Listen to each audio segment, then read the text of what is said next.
And I'm live here at Ace Hardware in Keystone Heights, where it's April 1st. It's April Fool's Day, but this ain't no April Fool's joke because we're giving away a lawnmower. Now, how this worked was people put in their applications online. As they put them in online, I assigned a ticket to them, and now we're going to draw those tickets out of the bucket and see who wins this lawnmower.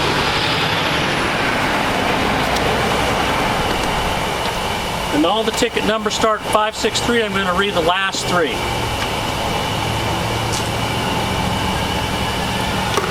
The winning ticket is 149. 149. Let me look up, see who won that.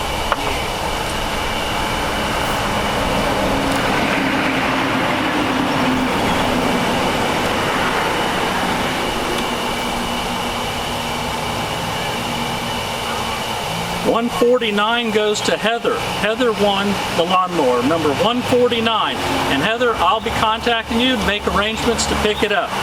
Hey, until my next video, I'm out of here.